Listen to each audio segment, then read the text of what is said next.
Jadi saya tahu betul, ada orang hobinya begitu pagi, kok ada bahan untuk ngomel. Saya sampai heran. Kemarin lampu belum dimatikan.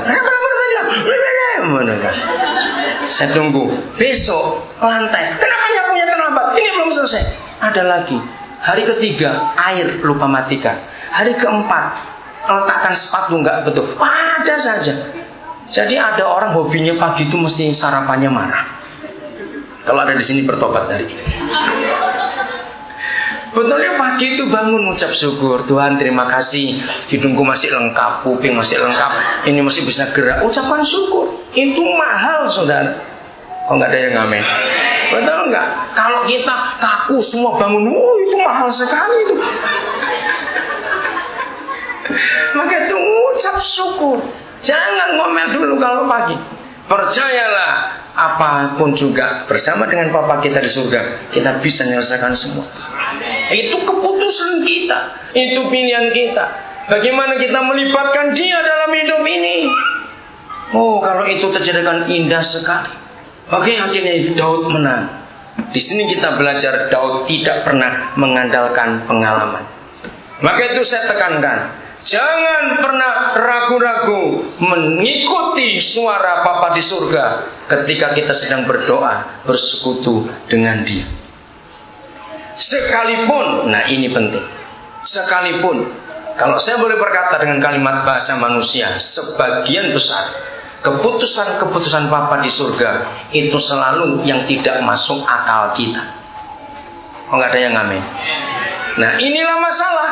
Ketika keputusan-keputusan itu tidak masuk akal kita, dengan logika yang pas-pasan ini kita menolak. Maaf, aku nggak bisa percaya karena nggak masuk akal kita.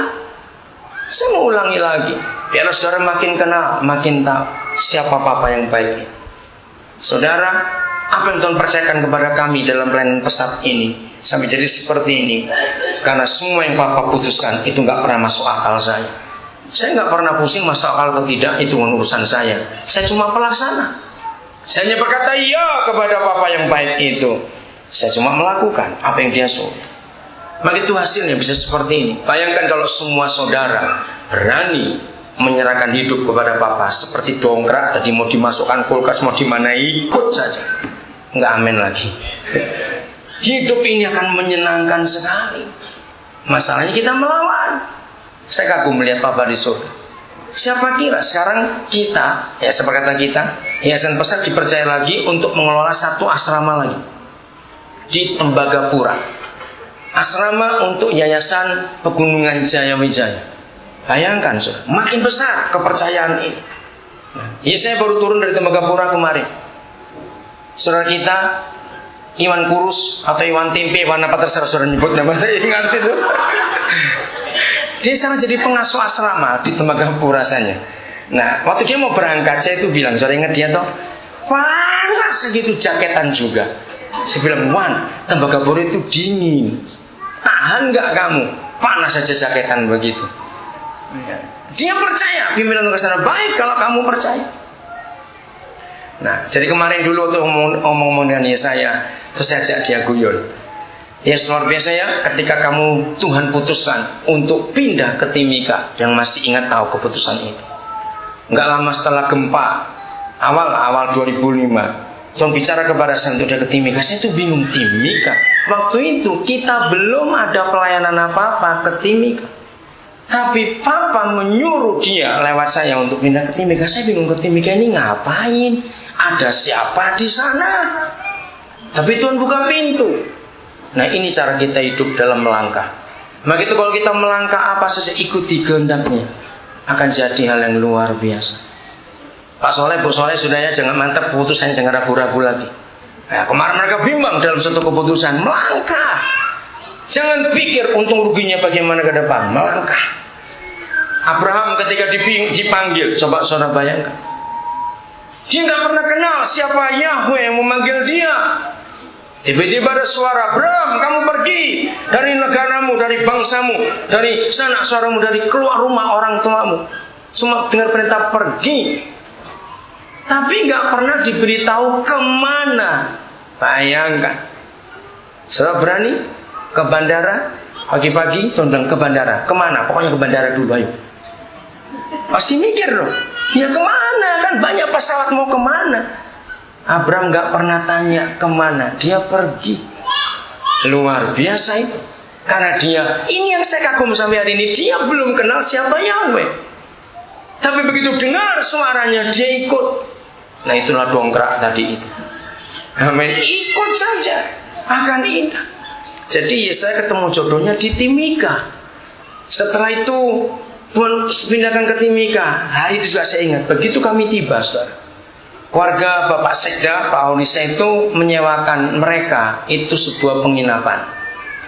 Saya pikir, Pak, mahal sekali. Ya nggak apa-apa, sampai cari. Jadi begitu kami tiba, besok saya langsung cari rumah kontrakan untuk sewa buat mereka. Waktu itu berdua dengan dengan Trisno. Nah saudara, saya juga minta Tuhan pimpin saya ke jalan mana cari kontrakan. Tiba-tiba semua tergerak, ayo kita ke kanan saja. Saya nggak tahu jalan apa. Tiba-tiba saya lihat sebelah kanan rumah dikontrakan. Ayo kita turun. Begitu turun saudara, ternyata rumah itu milik teman saya orang Sorong yang sudah lama kami nggak pernah ketemu. Namanya Bapak Ayami Seba. Oh ini teman lama ini. Begitu saya datang ke rumahnya, dia orang Freeport. Dia bilang gini, jujur dia, ya Koden yang mau kontrak. Nyesel dia.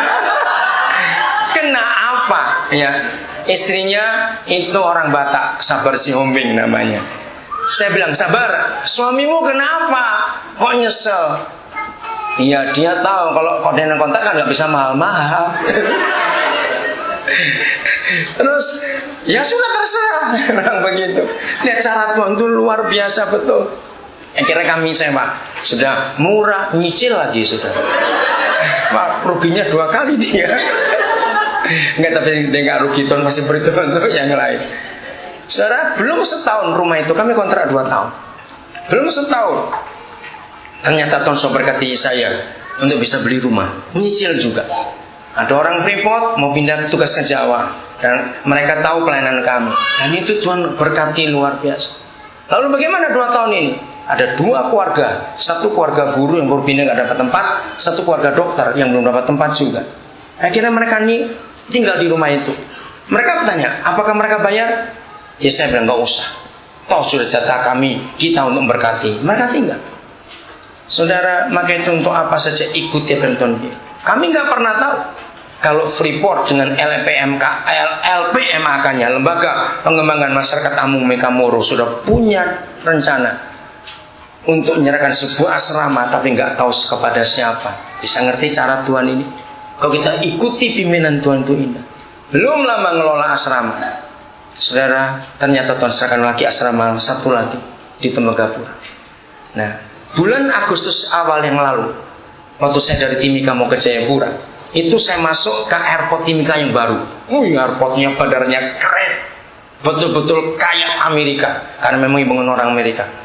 Tapi airport tax-nya paling murah, cuma 9.000 airport tax itu di Timika. Gedung begitu bagus, Nabi begitu jelek, 6.000. Terlalu betul ini. Kemudian di Timika airportnya bagus sekali. Genesis Bomosan keliling dulu. Nah, tiba-tiba dengar ini, itu dipajang gambar-gambar Freeport. Dia kerja apa sih? Pakai di foto gede, pakai lampu tuh, menarik sekali. Tiba-tiba saya tulis 1 foto. Sebentar, ini kok kayak Irwan? Masa Irwan ada di airport di foto segede-gede suara fotonya ini? Saya dekati, betul-betul Irwan, saudara.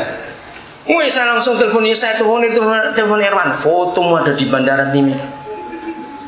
Kenapa? Karena dia kepala asrama di Timika. Dan itu milik Freeport.